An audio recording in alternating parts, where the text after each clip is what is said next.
ቤተሰብ ዛሬ ልጅና አባት አብሮ መጡ። አብርሃም ታደሰ፣ ልዑል አብርሃም እንዴት አያችሁ?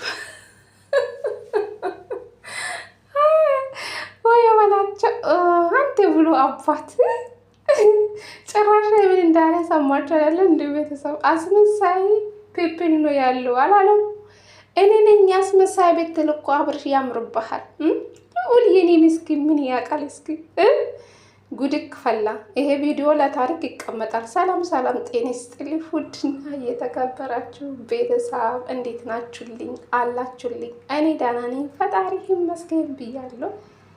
የኔ ውድ ቤተሰቦቼ ከች ብዬላቸው መጥቻለሁ። እንዳጋጣሚ ቲክቶክ ላይ ዞር ዞር ስል አብርሃም ታደሰ ከልጁ ጋር መጥተዋል።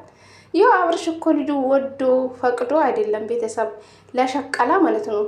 ልጁ የሚዲያ መሸቀላን ያደረገ ያለው ማለት ነው። ልጁን ቢወድ ለሚስቱ ክብር ቢኖር ወደ ሌላ ውሽምጥ አይሄዱም ነበረ። እውነቴ ነው የምላችሁ። ይሄ አስመሳይ እኮ ነው፣ እራሱ አስመሳይ ነው። ምድር እኔ እንጃ ምን እንደምልክ አብርሽ እኔ አላቅም ላንተ ማለት ነው።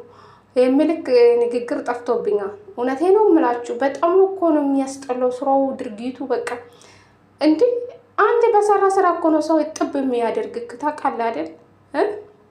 አንተ ብሎ የልጅ አባት ኧረ እባክህ ጀግና ሴት ሩታ ናት። እውነቴ ነው የምልክ። አንተ ምን የልጅ አባት ነው የምትባለው? አንተ እኮ የዱርዬ ከተማ በሉ ቤተሰብ።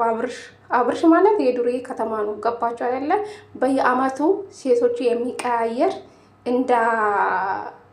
እንደምን በቃ እንደ ሂቃ በሉ በቃ ሂቃ ቦታ ትቀያየራላችሁ አይደለ? እሱ እንደ ሂቃ ሴቶችን ይቀያየራል በየአመቱ ማለት ነው። የዛሬ አመት ማን እንደሚሆን አናቅም። እንግዲህ ፈጣሪ እዛ አደርሰን አሜን በሉ ቤተሰብ።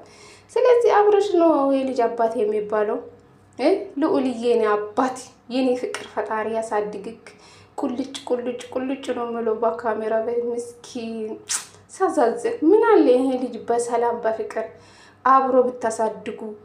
እንደዚህ የተገማመ ስራ እየሰራ አንተ ከሴቶች ጋር ኧረ በፈጣሪ ስም ምን ነው አብርሽ ጀግና ነው የምትሉኝ? እኔ በጣም ነው የምታሳዝኑኝ። ጌታ ነው የምላችሁ። ይሄ ወንድ ነው የወንድ አልጫ ነው። ጌታ ነው የምላችሁ።